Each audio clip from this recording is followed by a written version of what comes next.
Hello, everybody. Welcome in to the NBA Front Office Show. It's Friday. You know what that means. Front Office Friday! I ain't no Clint Capella edition. Oh, no. Can you beat Clint Capella? Because that would be better, DeAndre Ayton. What the hell, man? I got some KS Crunk juice. Let's go. We've got props on this show now. I love it. I love it. My God. What a stupid series of comments that was. Just be Clint Capella. Like you would be so much better if you were Clint Capella. God. Yeah. Tell me about it. Yeah. He'd get like a big like not big, but like he would get millions upon millions of dollars this summer if he was just a 27-year-old version of Clint Capella. Yeah, without a doubt. Yeah. Yep. I mean, it was so funny. Like it felt like he was like getting one off, and like Clint Capella and was like, why am I catching strays? And then also it's like, dude, just if you weren't Clint Capella, like you'd be really good. Like Clint Capella was awesome for a few years. I thought it was funny that, especially with what, and I don't want to I've talked plenty of DeAndre Ayton, but I thought it was funny that like what Clint Capella represents is the baseline level for what most NBA teams want from a big, right? Yeah. Like set screens, roll hard to the rim, rebound, protect the paint, right? That's the job. That's the baseline requirement for every center in the NBA. So to say like, I hate no Clint Capella. Okay, so you don't do the baseline level stuff that you need to do. You don't get to do the more fun stuff. You don't get to do I'm going to show off my jump hook, or I'm going to take the little 10-foot push shot. You don't get to do that stuff if you don't do the baseline stuff that gets you on the floor. Yeah. Or let me show my handles and my jumper here. Yeah, it's not great. Yeah. So just making fun of my voice. I am still getting, I'm feeling mostly better, but my voice has been going out a bit today from being sick. I don't know, Keith, I'm going to have to record Smelly Cat, I think. There you go. That's how you do it. You got to get it on tape now while you sound funny. Right. So, all right. Guys, as always, the Friday show, Front Office Friday, this is your show. So you guys fire off your questions, your comments, your thoughts in the chat. You guys are going to direct where we go on today's show. We'll get into anything you guys want to discuss. We've got a super chat here from MJ starting things off. So Front Office Friday, who is the worst Lakers trio? AD, LeBron, Russ, or Luka, LeBron, AR? Come on, I mean, I get it. Lakers sound bad. You see his avatar? It's the Ben Affleck. Oh God, I think it's Luka. It's the Ben Affleck, but he's wearing a Lakers hoodie. Oh my God, that made me laugh. That is funny. That's funny. And of all people, too, Ben Affleck, right? Yeah. Noted Boston fan, right? Wearing that. In fact, to the point where he wouldn't wear a Yankees cap in one of his movies. Yep. Like shut down production because he was expected to compromising by wearing a Nets cap. I don't remember what the movie was. Yeah, I don't remember either. Matt Damon was in the same boat too. Yeah. Boy, that's even a question we have to think about is rough. I don't know. I'll say AD, LeBron, and Russ because we know that didn't go well, and the book hasn't been written fully on Luka, LeBron, and Austin Reeves. It's AD, LeBron, and Russ by far. Yeah. It's not. I mean, those were nightmare years. Those were. There's a lot of frustration right now, but this team has hit some levels offensively in games this season where that AD, LeBron, Russ trio never. Got there. It's not working. Don't get me wrong. It's not good. We're talking about comparing two bad things here with what we're seeing right now.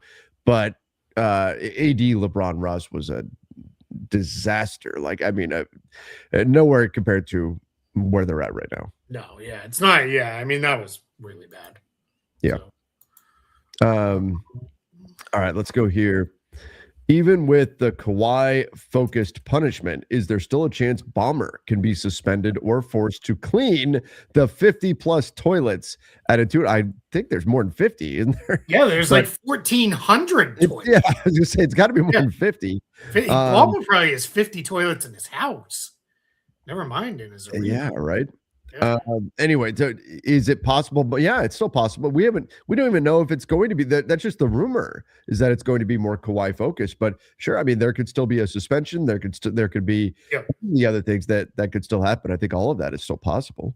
Yeah, without a doubt. And there's been some pushback on some of that too, that it'll be more Kawhi focused. A couple people have said, hey, that's what we have, heard it could be. Not that it will be. I think people Right. jumped on it. I think this has gone on so long that I think people are now just like, what is the news? What is going on with that? We got a handful of Kawhi related questions here, so that we'll probably get into throughout the show. But yeah, I mean, yeah, I just looked it up. 1,400 toilets there. 1,400. So, yeah, and over 120 restrooms. Which again, his whole thing when he built the arena, there's like minimal TVs on the Kong. He wants people in their seats, right? Like Right. that was the whole thing, which is in theory, great idea, right? Yeah, it is. It is indeed. If the Lakers buy out DA, how does his option impact LA's cap room? What if a team picks him up? Yeah, so and I assume this is talking after this year because they're not gonna. I mean, they They're would not be gonna do left that right so now. shorthanded up front if they did it now. But let's just say they waived him today. Mhm. What would happen is he would pick up his option before being waived because that's how that works when it's a player option. When it's a team option, you assume it declined. So he would very likely pick up that option, and that full amount would go on the Lakers' books for next year. But then the Lakers could stretch that if Mhm. they wanted to. So that's what, 8 million, I think it is. Yeah, A little over 8.1, I think. 8.1. Yeah, so that could get stretched out at what's that, 2.7 million a year. Yeah. So you could stretch that out over 3 years if that was the way it went. The same thing as if he picks it up in the summertime and then they want to waive him, that could go that direction as well with that. So that's kind of where that would play out. If another team just picked him up off waivers, the full amount comes off the books. Yeah. Which no one would do, I can't imagine at this point. So I think if for no other reason you would want to eat 8 million into the Lakers cap space for just because why give a rival team that Sure. knows how to use cap space or has used it well in the past an extra 8 million. And then if he just signed somewhere, a very minimal amount would come off the books if he agrees to set off and all the other stuff. Right. In that. So I would expect that waiving him would not be like they would take so if they really decided, hey, we don't want this guy around at all, that type of thing. They would try to move an $8.1 million expiring contract this summer. Yeah, without a doubt. And maybe it costs them one of they'll have a new second round pick next year. Yeah. That they could trade. So maybe that it would cost them that. Maybe they'd have to throw in a minor player at the back end of it. But yeah, you would do what you need to get off that salary versus just waiving it, needing it. Yeah. Now, yeah, if you got to a point where you needed an extra 5.4 million, yeah, you would waive and stretch them if it was like we can trade for Star X or sign Superstar X. We need that money. Sure. If for example, like the Lakers didn't, they paid a second round pick to get Jalen Hood-Schifino off their books. Yep. But they did that because they were getting Luka in a trade, and they needed to move that money in the deal. Otherwise, they wouldn't have paid that. So yeah, if there was a reason for them to take the pain of the stretched salary, then they would do it. But it would not be because, oh my gosh, we just need to get rid of this guy. It would be because there was something that they were actively going out there and doing. Yep. Slow-mo to the Wolves, title contenders? I mean, I don't know that it changes very much. If you thought they were title contenders before, still are. If you didn't think they were, they aren't. I mean, I'm not trying to be flippant, but it doesn't hurt. I think they are title contenders if people stumble. I guess is the way I would put that in the West. I think they're in that second tier of teams behind the Thunder. So sure, I think they can they can get there, but they would need people to stumble at this point. Let's go here. Could we see the McDonald's championship again, since there's talk of NBA Europe like there was back in the 80s and 90s? Yeah, I bet there would be a chance. And what Ellison Burley's talking about here, if anybody doesn't know, if they're not old like we are, in the preseason, the NBA would send the champions, the NBA Finals champions, most years would go over to Europe and play a couple preseason games against whoever won whatever the version of EuroLeague was then. I don't think it was called EuroLeague yet, but they would play the European champion, but it was very much a preseason game. And generally, the talent gap was so wide back then, the NBA team would just stomp them, and it wouldn't even be close. But I do think we'll see some version of that if this NBA European League gets off the ground. I think you'll see some version of teams go over to play them in these exhibition games, and very likely they'll come over here as well to the States and maybe Canada to play the Raptors, because they do that now with teams out of Australia come over to the States for preseason games and the like. All right, let's go. That'd be interesting if that does wind up happening. Yeah. Is Kawhi getting his contract voided actually on the table? I mean, we don't know. just have rumors right now. Nothing is official at this point, and people are going to speculate on what could happen. But could it happen? Sure, it could ultimately wind up happening. That is something the NBA could wind up doing. Yeah, I mean, the only precedent we have to go off of is Joe Smith, and that was 30 years ago. Yeah. So I mean, we don't have a lot more to get into beyond that, and this is many times worse than Joe Smith there. So I think it is a place where it becomes I think I would say it's on the table.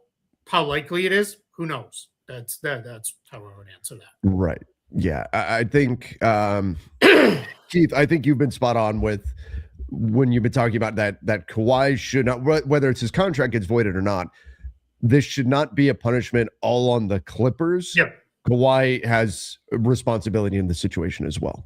Yep. Yeah, exactly. Yeah. I mean, he was, again, there is the sense of you can ask for whatever you want, but I mean, he knew what he was doing was wrong. We all know the rules. Yeah, exactly. According to Lawrence Frank, even when we're going to ask for a plane. Anyone impress you from college basketball watching during All-Star break? So I was on a cruise ship during the All-Star break. However, I did happen to catch between Keith. I don't know if you've noticed this, but on cruise ships, you get a lot of cricket. There's a lot, and yeah, I tried. I still don't understand it. No, I'm like watching it, trying to understand, and I don't get. They could be making the rules up as they go, and it would probably look about the same to me. But I did catch LeBaron Philon taking on Darius Acuff. That game was awesome. Yeah, that game was awesome. And both I came away from that game, both of those guys going, yeah, those are NBA players. Those are guys that can be difference makers in the league. We'll see, how far, but those are the guys that impressed me. Acuff, I thought was fantastic. He's rapidly becoming my guy in this draft. Is he really? What yeah, is it that you like so much about his game? I love how competitive and tough he is for a smaller guard. He's not afraid to get downhill. He gets inside. He can really shoot, and he's also a high-level passer already. And he's a very competitive defender. He's just small, so that's going to have to be worked around. But he is a very good competitive defender. So I love him. I have him 5th on my board right now. I was going to ask you where you have him. Yeah, so I have him 5th behind. I have AJ DeBonsa 1st, then Darren Peterson, then Cam Boozer, then Caleb Wilson, then Darius Acuff. I really like Nate Ament. I think he's played really well. Just to answer the question here is, I think he has done really well coming into conference play. He had really kind of struggled. But this is, you mentioned the two guys you watch go to head to head, Philon and Acuff. I think it is a great draft class if you need a point guard. Yeah. Because you've also got Keaton Wagler is really good as well. So that's 3 kind of top tier talents that are probably going to be mid lottery picks in that range there. So yeah, this is going to be a fun draft class. I'll have more thoughts out there. I'm going to try to get Bryce on to do like a draft show earlier too. So that we can do one. So maybe when we have a little bit of a lighter week and he can make it work, we'll have him on. Maybe ahead of the NCAA tournament. We'll talk about some people to watch in the tournament. All right, let's go here. Brendan says, interested in your thoughts on Jalen Green and if he can some way fit into what the Suns are doing this year. He hasn't been great in recent games. I feel for Jalen. I mean, the hamstring injuries that have come that have hit him. I think he's still getting into rhythm, but he's a guy.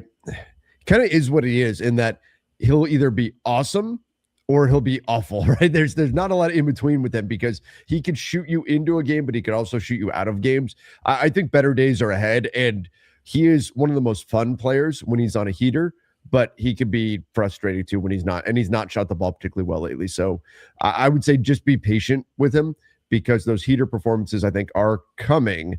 But I get the fit concerns. We had fit concerns with him coming into the year. I just don't think what we've seen of him over the last, week, 2 weeks here plus is really, you haven't gotten the fun experience with Jalen Green yet. And I think that's still coming, and that will, I think, change some of the mood around him. Yeah, tough for Jalen Green, tough for Jordan Ott, tough for the Suns that as he got healthy, Dylan Brooks went down. Then Devin Booker has been out as well. So if you're Jordan Ott, you're sitting here now with 20-ish games or so to go in the season, and you're like, I still don't even really know what my team is, right? Like I gotta kind of refigure all this out on the fly. And then let's say that goes well here over the last month and a half or so of the year. Then it's going to be now I got to work Dylan Brooks back in. These are in some ways good problems to have because Dylan Brooks has been fantastic. But the Suns, they're just in a weird spot with all of these injuries that they've had with all these guys. So yeah, I think Jalen Green ultimately should be fine. They're still very guard heavy when healthy. This Suns team is because you have Booker and Green and Allen, and you've got Colin Gillespie. Obviously, he's played well. Dylan Brooks is a wing more than a guard at this point. But yeah, I think Phoenix is still good. They're gonna. But we'll see if they can stay in the race for a top 6 spot, or are they going to kind of fall down into the play-in, and then from there it gets a little tough. But they play so hard and they defend pretty well, so I think they've got a chance to make a little bit of noise. Yeah, I mean, you look at Jalen Green over the last month. I mean, 21% from three. Like he's what 2 for 15 from deep in his last 2 games. There's better days ahead for him. I'd just be patient for right now and give them time to see. Kind of where all that goes. Right now, you're getting the Jalen Green that was like, I got this Jalen Green on the Rockets, where it's like nobody else is around, so I'm just gonna take a bunch of crazy shots. I think when you get him back on the floor with better players in town around him, and he slots in more as a second, third option, it'll look a lot better. All right, let's go here. Does Kawhi have to get voided by March 1st to be eligible to play in the postseason? So the same rules as free agents.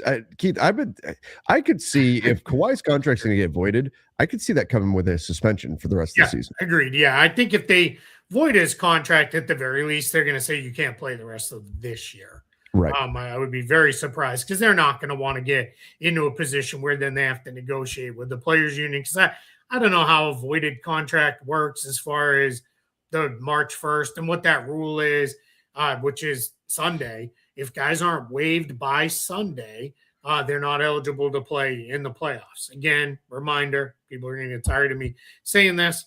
You don't have to be signed by Sunday. You just have to be waived by Sunday if you're currently on a roster. If you were waived like days ago, you're fine. Or like Cole Anthony is getting waived today by the Suns. Mm-hmm. He's fine. He doesn't have to sign anywhere. He could sign a month from now and still play in the playoffs. Just as long as you're off the roster. Voided contract's a little bit different, but yeah, I'm with you. I think if he gets voided, it's not going to be like, hey, everybody, Kawhi's available. Like, and there's, just this, I mean, talk about the all-time greatest buyout player that there ever would be. That wouldn't be a great look for the league either. If, hey, this guy just broke Adam Silver called it a cardinal sin. This guy just broke our rules. Now he gets punished by getting to join a contender. That's not. Yeah, that's not the look the NBA is going to want. Exactly. Yeah, it's a little like, hey, so his team, who is, I think, what are they, still 10th, right, in the West, and struggling a little there in the bottom of the playoff. Yeah, go join the Thunder if you want or whatever. Like, that's right. Bad look. All right. Can the Warriors get Chris Middleton? They cannot. He makes more than the non-taxpayer mid-level exception, and they are over the first apron. So Did Middleton get bought? Maybe I he missed it earlier. hasn't. He hasn't been So bought. Mark Okay. Stein talked to him last night, and he said we're still working through all that, and was then very happy the way things have happened in Dallas. I'm happy to be Right. here and all that. So I would not count on him getting waived or bought out. Two reasons for that. First is one is he would have to have a place lined up that he's going to that can sign him, right? That would be part one. And then part two for Chris Middleton is he may be looking around and saying, man, there's only now a few teams with cap space this summer. And I'm probably not a target for them. My bird rights are probably more valuable in a potential sign-in trade than it is for me to do a buyout and then just be a pure free agent on the market. Right. Right. And he needs to be hearing like Team X will pick you up. And, there's the word going around right now that D'Angelo Russell is not going to leave the Washington Wizards after all, because if he were to get bought out, there isn't a team out there that wants to sign him. Yeah. So that could be a factor too. If there's not a clear landing spot, and he would be hearing behind the scenes whether or not there is, if there's not, and I'm not saying nobody would want him, but is there a team that wants him that he wants to go to? The preferable option could wind up just being to stay put if, and then you play out the rest of the year in Dallas and so be it. And you go from there. Yeah. And if you're D'Angelo, that $5.9 million player option for next year, like I'll just take that. Thanks. Like, yeah.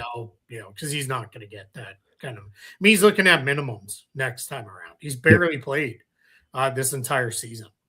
So. Crazy. I thought he was going to be a pretty decent fit in Dallas in terms of a team that was structured to maximize his strengths while minimizing his weaknesses, and it just completely flopped. Happy birthday to D'Angelo Russell, by the way. Turned 30 yesterday. Oh, happy birthday, D'Lo. Now we're talking about how terrible your season has been. Yeah. but happy birthday. There's a present for you. Yeah. 30 years old, man. How old did that happen? Holy crap. That's crazy. Yeah, that is crazy. The Russ trade was unfortunate because the Pacers were going to trade Buddy Hield to LA. Actually, it was the Kings at the time. We're going to trade, or are you talking about there was the Russ trade. Yeah, it kind of depends on when you're talking. It depends on which end of it, because they could have traded Russ to, and the Lakers said no on this. They could have traded Russ to the Pacers. From the Lakers to the Pacers for Buddy Hield and Miles Turner, but it would have cost them 2 first-round picks to do it. That was like the night before media day. We heard that was like on the table, ready to go. Lakers just have to say yes, and they ultimately backed away from that. The other one was when the Lakers traded for Russ. They had a deal lined up with the Kings that would have sent Montrezl Harrell and Kyle Kuzma to Sacramento in exchange for Buddy Hield. So Buddy Hield kind of bookends the Russ Lakers tenure in a way, but I guess you can look at it either way. Yeah, that's kind of that is. I hadn't really thought about that we've been down the Buddy Hield could be on the Lakers multiple times. He's one of those guys that he's at this point it's never going to happen. It's just well, and at this point I don't know if you really want it to happen. No. And I'm saying like there's been a bunch of near misses. A bit of a technical question, but what trades can happen after the deadline? For example, the Pacers-Pelicans pick trade that happened during the finals. Just curious. Yeah, as soon as your season is over. So whether that be the teams that are eliminated at the end of the regular season, at the end of the play-in tournament, or in the playoffs, as soon as your season is over, you can make trades. Now, didn't the Pacers make that trade while they were in the finals, though? They did. Yeah. Yep. Yeah, because that was picks only. So pick trades at any point can happen, because remember they traded a future first to get their pick back this year, right? From the Pelicans. So picks only, those can happen whenever, because there's no players involved. If players are involved, when your season ends. Here's the tricky part, though. It works off of this current season's salaries for the salary matching components. But apron rules can trigger into next year. So we remember the Desmond Bane trade happened during the finals as well. And the Desmond Bane trade, when it went down, the Magic had to make a couple other moves for next season, which was, I think, they declined a couple team options in order to fit Bane in under the aprons and all that, just the way that worked out. Yeah, and then the Pacers make that trade while they were in the finals, though. Yeah, so pick trades, pick trades, pick trades. Pick trades only, those can happen whenever, because there's no players involved. If players are involved, when your season ends. Here's the tricky part, though. It works off of this current season's salaries for the salary matching components. But apron rules can trigger into next year. So we remember the Desmond Bane trade happened during the finals as well. And the Desmond Bane trade, when it went down, the Magic had to make a couple other moves for next season in order to fit Bane in under the aprons and all that, just the way that worked out. All right, let's go here. How do teams Oh, sorry. How do teams value? My voice is going. Set the value on a draft pick in a trade. Is there a scale or more complex calculations? How do they calculate the value of protections? Yeah, this is all dependent on teams. There's a version, it's very famous. The NFL has their draft pick value chart, which is like a second and a third equal Yeah. the 16th pick or whatever. And I'm probably way off on that. So I apologize, but there's this draft pick value chart. I think Jimmy Johnson was one of the like pioneers of that back in the day when he was trading like everything when he was helping to build up the Cowboys. But it is there is a version of that in the NBA, but you're talking 60 picks in a given draft. So you're never going to be in a place where X amount of seconds is worth a first, really, unless it was like, here's 8 seconds for the 28th pick in the draft. Maybe then a team's like, okay, that's great. We're not going to use the 28th pick anyway. So that's where it is. But it's really dependent on teams. We had Phoenix a couple years ago in a big profile. Now, to be fair, that was under the former front office led by James Jones, which basically are like, we don't really value the draft. It's not, Mm-hmm. we don't think you build through the draft. We think you build through trades and free agency. And you've had other teams that have said, we value draft picks almost over everything. We believe that's how you build a team. So it's very dependent on team and core roster building belief and all those kind of things. And then protections that's a matter of negotiation, whether you will do them. I know some teams that are like, we're not doing pick protections because we don't want it to be, it didn't roll over, it didn't go. So it rolls and it rolls and it rolls and it just causes all kinds of problems down the line. There are teams that are like, if we'll trade the pick, we'll trade the pick. If not, then we're going to hold. All right, let's go Boy's here. struggling here. So guys, I know, sorry. Show today. Oh man, it's hit me right now during the show. All right. Let's go here. With the lack of accountability in general in the world right now, it'd be nice to see Bomber, Kawhi, and the flippers, as he calls them, get an appropriate punishment. I think, Keith, if this just winds up being a slap on the wrist, there's going to be a lot of frustrated fans for sure. Yeah, I do want to caution everyone. We got to be very careful that we don't rush to proclaim guilt too quickly, right? Like, I get it. It all looks very bad. And I think the Clippers did some bad stuff here. So I'm not by any means suggesting they didn't, but they're in the NBA doesn't have to have like clear doubt, right? They just have to have reasonable doubt that's what they want to do. And so it is it's just one of these things where I think I'm with you. I'm with the poster here and I'm with you, Trevor. Like, yeah, if it is there's enough to punish them, then you need to punish them extremely harsh. Like it needs to be enough where it is, hey, anybody else who thinks about doing this, you better think about it second, third, fourth, five, a million times before you decide to go down this route because we're going to really hammer you with this. Yeah, we don't want coming out of this is teams thinking, oh, that's not so bad. Maybe we'll try doing that. Yeah. 2 minutes, well worth it. Because there are teams that would. There are teams that would say, "Hey, that's worth it to go ahead and do that." I'm trying to think. We've seen it happen in the past where a team has been punished for doing something and they're for tampering and things like that, and they wind up getting the player. And they're like, "Well, it was worth it, right?" I mean, it worked out. It's why teams will continue doing it. But you can't have if guilt is determined here, you cannot have this be anything that teams look at and say that is an option for us. We'd be willing to pay the price for that. Yeah, completely agree with that. This one just made me laugh. NBA standard is rational explanation. Nothing about anything Ballmer said came close to rational explanation. Made me laugh because it made me think of Billy Madison, where at no point did anything you deserve no points, and may God have mercy on your soul. Yeah, I award you no points, and may God have mercy on your soul. Oh, it's everyone in this room is now dumber. Oh, that was such a good one. That's way up there on the list of his best movies. Yeah, for sure. Oh, that one was great.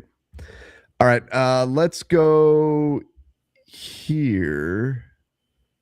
Can teams waive players? Yes, and they need to do it ahead of March 1st here so that they can that player is eligible to play in the playoffs. But if you wanted to waive a player after March 1st, you can. Yeah, You can do it. Just that player would. It's just not common because teams typically don't want to do that to players. It's more common from teams who are out of the Yes. playoff race and buyout season's basically done. Like what happens is you'll see a kind of a little, I'm going to say flurry, but it's not going to be all that many. Couple more waivers between now and March 1st, and then things will really kind of go pretty quiet until we get to like the end of March, and then it'll be all right. There's 2 weeks left in the season. Let's kind of line things up for the playoffs. All right, let's go to this one. Keith, you should make a separate show that covers the Celtics exclusively. Yeah. So one, there are more than enough good Celtics podcasts out there. I recommend Locked On Celtics with John Corrales. He does a great job covering the Celtics. I've been asked multiple times to do a Celtics show or to join an existing one. It's not anything I want to do because I don't want to be penned into I watch the game, then I have to do a show after. Nothing. I know you do it every night. That's what I do.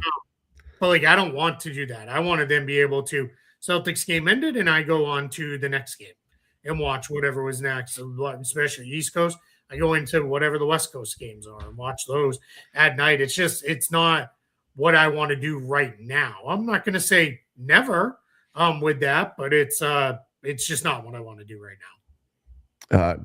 Keith should have as many shows as Trev. I think I've replaced the writing and other, like you've replaced writing with doing 900 shows a day. Yeah. I've replaced like doing other stuff with more writing and projects and other things with that. There's good and bad to it.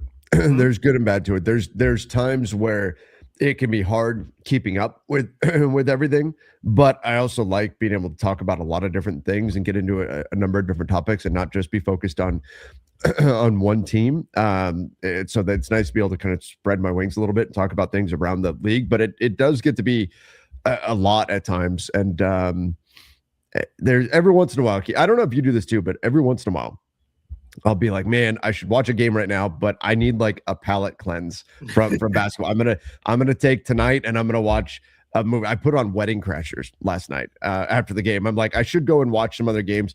Tonight I'm gonna do a palate cleanse. I'm just gonna throw on a movie or whatever while I'm editing audio and all of that.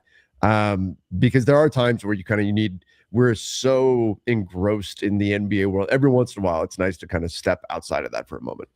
Yeah, it takes a lot for me to get there because I know people think I'm making this up when I say this, but basketball is literally my favorite thing. Like outside of my family, it is my favorite thing in the world. And I am, I do enough other things that are like I watch a lot of soccer. I'll watch baseball when it starts up there, but like it takes a lot for me to kind of want to do something different. If our buddy D.A. Baracus, Keith should set up a new Disney related channel. If there's one thing the world needs less than another basketball podcast, is another Disney related podcast or YouTube channel. You can't even go into the parks now without seeing 15 people shooting some kind of content video, or 15 it's probably more like 50 or 100. I mean, there's cool rules on people. Like people were bringing in whole ass suitcases so they could do outfit changes and stuff, and they're like, "No more of this. This is out of control." Dude, I mean, we went to Disneyland a couple of months ago. Yeah, and I mean, we did that. We were watching all the videos. YouTube keeps recommending them to me to watch more. I'm like, man, I'm not set, but I'm not going now. But when we were watching all those. We were strategizing a rope drop strategy and all that kind of stuff. And people get really, really into it.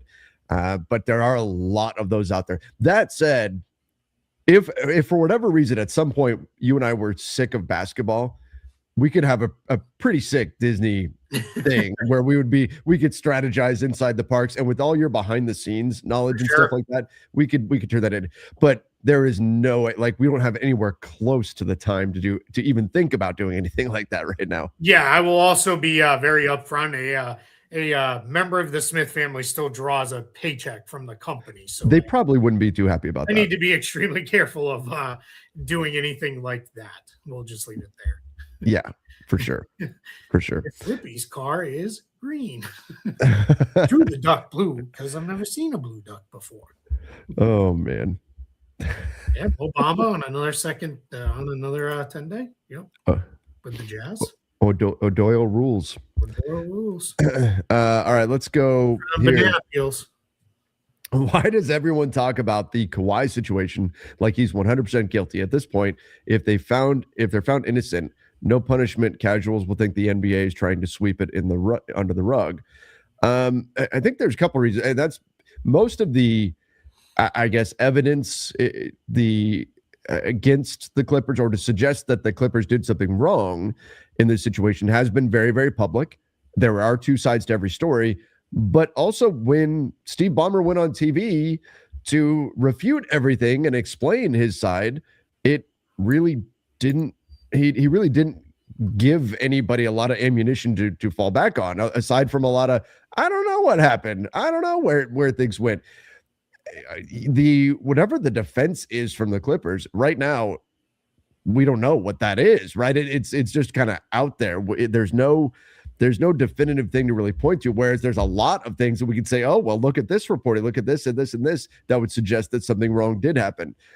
There's not a whole lot out there refuting that. So I think that's part of the issue too, is we don't know the defensive side of things. And when Steve Ballmer went on TV to defend it, he really didn't offer any kind of a defense. So the absence of that information, I think, has been perceived as though it does not exist. And while we don't know that for sure, I can say with all of the stuff that we have heard to suggest something wrong did happen, it all adds up to a lot, in my opinion. It stacks up to a lot of evidence that something probably fishy went on there. Now, this is also right, though. Like, if the NBA does come back and say nothing happened, the court of public opinion is not going to believe them. 100%. I will say this, too. I'm going to start out by saying, I think the tons of stuff that has come out already indicates there was wrongdoing here, and probably really bad wrongdoing. And I think they should be punished extremely harshly. If whatever else they've found kind of proves any level of it. But in general, I find we have forgotten that the way, and this isn't the court of law, right? This is the court of the NBA. But in the court of law, we have found that it is you are innocent until proven guilty. It's just gone out the window in society now. Now it is like, nope, something bad about a person came out, so they're awful and banish them. Guilty until proven innocent. Yeah, like it's tough. You shouldn't have to prove your innocence all the time. Now, more often than not, most of those things seem to be, yeah, it was really bad and all that. But I just think we want to rush to getting into salacious details and then get into like punishment and all those things. But again, I'm bought into that. I think they did what they're accused of having done, and it needs to be punished harshly. And I'm with you. If there's any punishment, for some people, it's never going to be enough. Anything outside of let's drag everybody out in front of the Intuit Dome and behead them, some people aren't going to be okay with it, right? Because people get weird about that stuff. But I think about beheadings. Yeah, right. But I think you're in a place where it's like, yeah, if it is just all right, fine. There's no fine you can really give Ballmer that's going to be that's the thing. He's not going to laugh at. So a minor fine and a couple second round picks, that people are going to get really mad. Yeah. Yep. And again, all this is read your super chat that you calling out another person. Right. But like, this is a very public thing, right? Where a lot of the evidence has been out there. People are trying to figure out what's what and who's right, who's wrong in this situation, and just it doesn't look good for the Clippers or the NBA or Kawhi right now. I'm at a point where I think there's too much to just brush it under the rug as coincidence, to sweep it aside and say, well, it's just, it just kind of happened to play. It just looks funny, but it's not what it really looks like. I think something probably did go down there. I'm with you, Keith. That said, we'll see what ultimately comes out. I'm actually surprised. Like, we've been hearing for a while now, like this is coming soon. I'm surprised that we haven't gotten anything yet. I wasn't surprised that we get through the All-Star weekend with the Clippers hosting. I kind of thought that's going to be how that would play out. But yeah, I'm with you now. I thought we might be there. But what if this could be the all-time Friday news dump from the NBA? Yeah, there'd be something else. Sunday morning, do it that way. Like 3 a.m. Yeah, or like 8 a.m. Eastern when like no one is up. Yep. So yeah. Keith, tell people undrafted free agents hitting big never happens. What? It does happen sometimes. Like, I mean, Austin Reeves is a good example right now. Gosh, it can happen. Yeah, I mean, it does. I mean, I don't want to lead. I don't want to start making a list, but yeah, I mean, that does happen. Like, it's the same as when people are like, oh, who cares about second round picks? When every year, at least a couple of them go on to be something. But, yeah, it's always a cool story when you get somebody who, didn't even get drafted and just somehow, pulls themselves up and earns their way into the league. Like that happens. Yeah, I mean, there's a ton of guys all over the NBA rosters that were undrafted free agents. So, do you think the KD files are legit? Yeah, I haven't spent a lot of time looking into it. I haven't either, but I mean, it seems burner accounts and all that. So sure, like yeah, I guess. Just I like when people do this in the chat. Colin Gillespie. Thanks. Like, sure. I mean, he's on. Oh, he's talking about undrafted free agents. Undrafted free agents. Yeah, and that there it is. Yeah, we don't need. He's just throwing a random name in there. This is like Charlie Chaplin of dudes will sit around just naming old sports players and like have a great time doing it. Like, right. So true. So. All right. Let's go here. Right, I'm not going to flag anymore because I want you to get out of here and let you. Let me rest my voice. What's your guys' prized basketball-related item? Yeah, I think I talked about this fairly recently. I have my good friend over at Spot Track got me a signed Wembanyama jersey for Christmas last year, so that's hanging on the wall. And then I have a signed Jason Tatum Funko Pop, something that was not gifted to me. I have it's sealed in like a card thing, like a sports card thing, but it's a ticket stub from the last Celtics game in the Boston Garden and the first Celtics game in TD Garden. I was lucky enough to go to both. Oh, that's a pretty good one. Yeah. I've got a ticket stub up there from Kobe's memorial. That's something of mine. I also have a signed basketball by the 82 Lakers. So that's one. The Kobe Memorial one is one of them. I've got a few different posters and things like that as well that are favorite. I named multiple things. So is it fair to assume that any teams are looking to convert two-ways will do it before the March 4th deadline to sign new two-ways since they'll want to refill the spot? In general, yes, but you may have one or two guys that kind of play their way into, boy, we really want this guy for the playoffs, and we want to have him for the playoffs. So you may have a handful of teams that do that. Ron Harper Jr. on the Celtics is a good example of this. He probably won't be converted before March 4th because they're probably going to want to wait until they got much deeper in, and his contract won't count as much because they're playing games under the luxury tax line. So I think that's where that they'll do that past March 4th and won't be able to backfill the spot. But at that point, I think they'll be okay. You see this happen sometimes too, where teams are trying to, by waiting, you are also limiting the amount of money that you're paying that player to. And you may have to wait to a certain point to where teams actually have the ability to sign that player to a full roster spot because you're waiting for that veteran minimum to prorate. The Lakers were doing that a bit last year with Jordan Goodwin. They were burning out his two-way eligibility.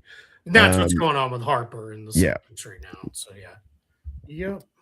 And it's not the end of the world if you, for the last 2 weeks of the season, you can't fill an open two-way spot or what, with Vegas and Seattle. The point is, right, we'll probably see one of those moves in the next few days. With Vegas and Seattle on the horizon, if something broke down in discussions, what would be your outside city to get a franchise? Probably Vancouver. Vancouver's, yeah. Louisville, maybe. Yeah. I don't see them going like Mexico City yet. No. Especially not right now. Yeah.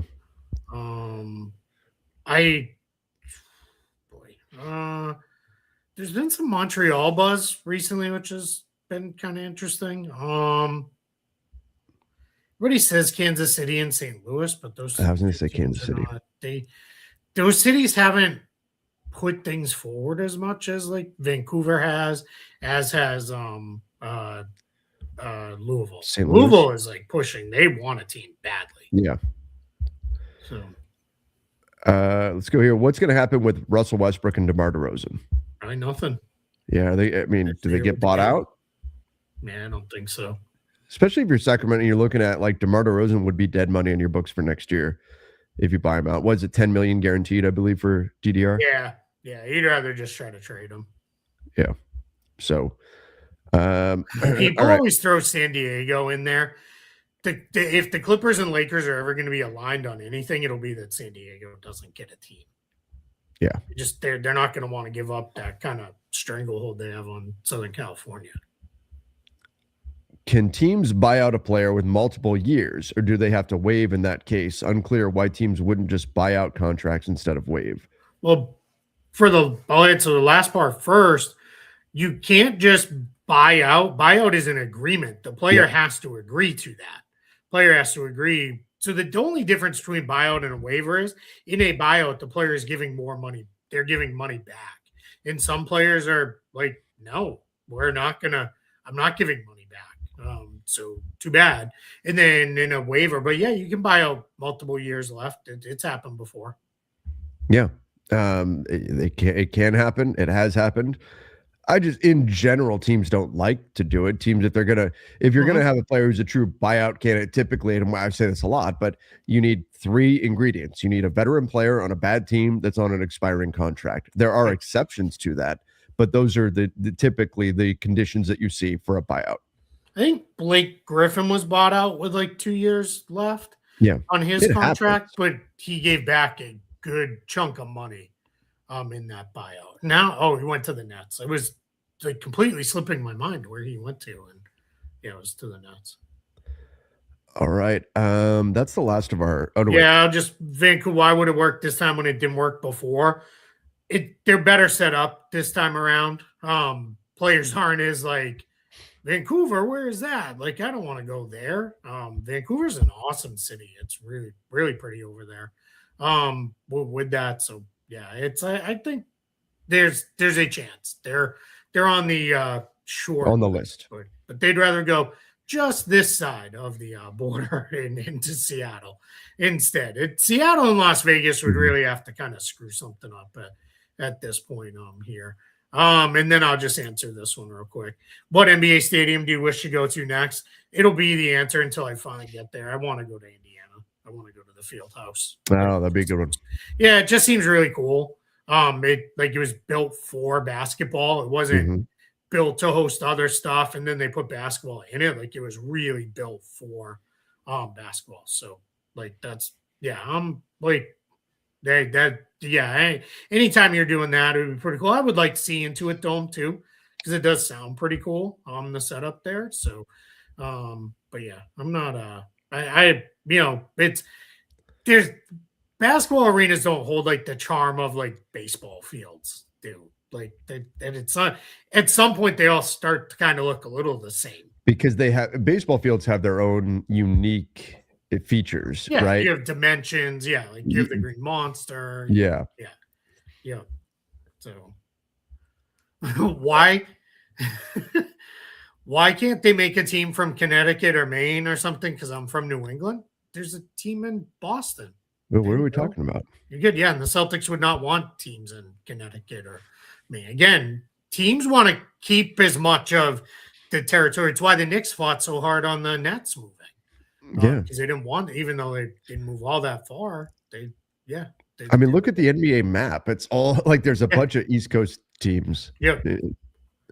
Yeah, I don't want to go too far down, but why not add an existing city like New York there? They have two teams. Chicago, that has been brought up in the past. And Chicago, yeah, obviously support two baseball teams, that it is big enough. But the idea is let's expand the markets as well. Right. Fill in some of those holes on the map, if you will. Yes, indeed. Yep. Oh, said it's a joke. I'm responding to people saying more California teams. I was like, wait, where? They're not going to do that. Yeah, it's not like that's not a thing. So, all right, everybody, go get yourself some crunk juice and then I need to, man. It's hit me. I still feel okay, but I could just like my voice is just, man. All right. Oh, thank you everybody for joining. I'm sorry we're not at 100% here, but we made it through. We don't need to play the drop, but Norman Powell is week to week with a grade 1 groin strain. Oh no. Yeah. That's not good. Yeah, that's not good. So not good. Anytime you're picking up these injuries that, we'll just call it the beginning of March. Not great. So yeah, so everybody keep an eye on March 1st, Sunday, last day for teams to waive players. March 4th, last day to sign a player to a two-way. So there'll be some minor back end roster movement coming on. As far as the stuff goes with Adam Silver and the NBA punishing the Clippers, who knows? Somebody asked if we would go live. I mean, let's see what it is. If the Clippers are fined and have to give up a second round pick, no. If it is like stuff we actually need to get into and explain and all that, maybe. And it, of course, also depends on when it happens. If it happens at 8 a.m. in the morning on a Friday, I'm probably not waking Trevor up to hey, we gotta go live right now. So, but yeah, we'll see. All right. On that, thank you everybody. Appreciate all of you. Till next time. See ya and stay safe.